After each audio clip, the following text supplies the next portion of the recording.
en este punto estamos hablando de qué ocurre si se rompe la condición de migración. Justamente sucede el flujo genético, que lo podemos definir como el proceso mediante el cual los alelos se transfieren de una población a otra, causado por justamente la migración de individuos. Esto ocasiona como consecuencia que cambie la composición genética de la población, que cambia la frecuencia de los alelos y en consecuencia cambia la frecuencia de los genotipos de la población. Entonces vamos a tener que los alelos justamente se mueven, se transfieren de una población a otra debido a la migración, y que justamente esto como resultado hace que la población cambie, que cambie la composición genética y por ende cambie la frecuencia genética y la frecuencia genotípica. Vamos a ver un ejemplo de cómo esto sucede.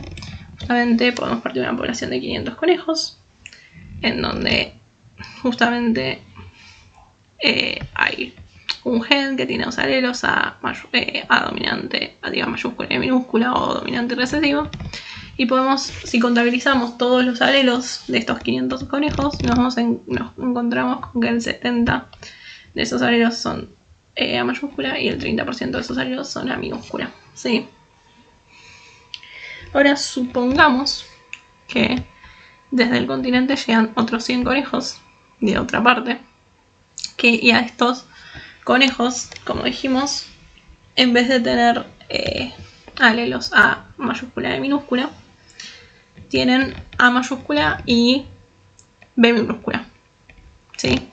O sea, poseen un nuevo alelo que no existía previamente en la población original de la isla.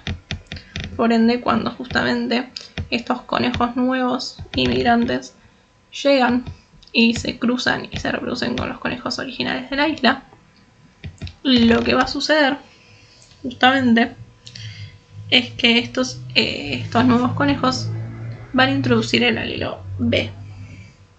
¿Sí? Entonces, de repente, la población de la isla pasa a tener, solo tenía dos alelos A mayúscula y minúscula, y de repente, cuando se cruzan estos nuevos conejos con los conejos viejos, con los conejos originales, pasan a tener tres alelos: A mayúscula, minúscula y B.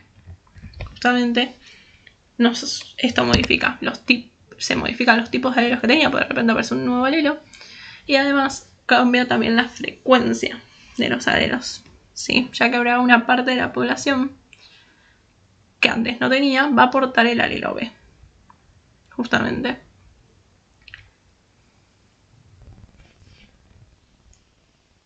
Se habla en este punto de que justamente lo que está sucediendo es que los individuos de la nueva población lo que están haciendo es introducir nuevos alelos, lo que justamente modifica la población original, modifica cómo estaba compuesta y modifica los tipos de alelos que tenía y la frecuencia de los alelos que tenía. ¿Sí? Lo que se plantea es que justamente el flujo genético como fenómeno lo que hace es aumentar la variabilidad genética de la población. ¿Por qué? Pues justamente cuando se reciben los nuevos individuos que traen nuevos alelos, se está incorporando alelos que antes no estaban presentes, o que podrían haber estado presentes pero en una menor frecuencia. Entonces, en este punto podemos decir que el flujo génico lo que hace es contrarrestar a la selección natural y a la deriva genética. Justamente la selección natural y la deriva genética lo que hacen es hacer que las poblaciones sean más distintas entre sí. En cambio, el flujo génico lo que hace es mezclar las poblaciones y reducir sus diferencias. Justamente, dos poblaciones intercambian. Podemos pensar que dos poblaciones que intercambian individuos de manera frecuente, los genes de una población se mezclan con los genes de la otra, y como resultado ambas poblaciones empiezan a justamente a parecerse cada vez más genéticamente. Justamente ese es el flujo genético, que dos poblaciones distintas de repente se crucen, se mezclen, sus genes se mezclan y entonces esto va a hacer que las poblaciones comiencen a ser cada vez más similares entre sí. Luego, ¿qué pasa si justamente se rompe la condición de que no ocurra la selección natural?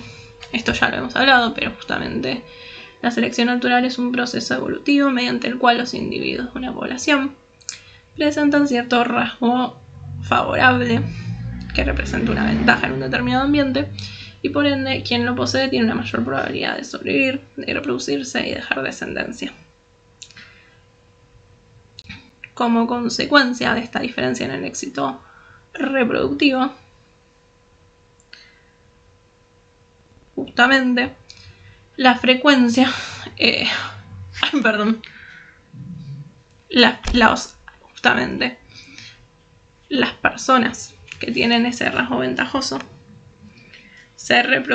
sobreviven, se reproducen, dejan su descendencia y esa descendencia hereda los alelos que portan. Es por ello que, como dejan mayor descendencia y esa descendencia hereda los alelos que portan, los alelos asociados a ese rasgo ventajoso van a tender justamente a transmitirse con mayor frecuencia, al punto de justamente volverse muy frecuente en la población y volverse como la norma.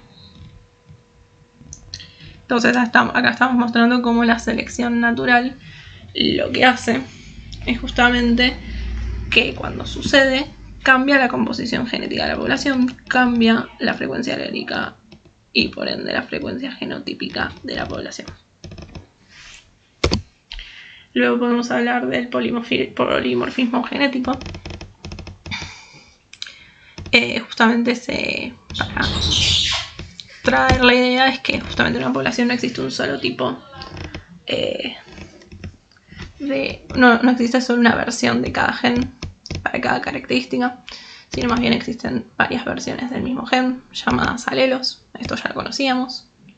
Justamente el polimorfismo genético implica la existencia de múltiples variantes de un mismo gen dentro de una población. Existen múltiples alelos de un mismo gen.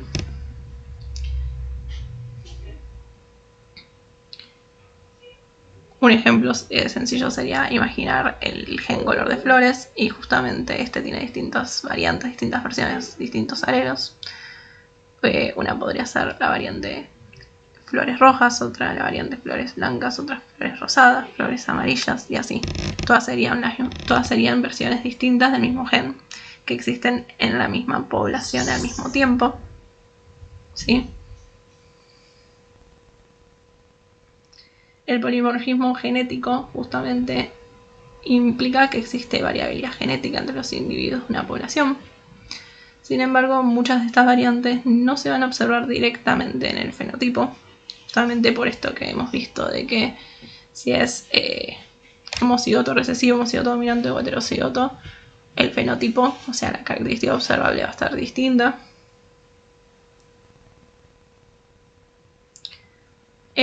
Por eso se habla en el texto de que gran parte del polimorfismo genético permanece oculto, ¿sí? Y que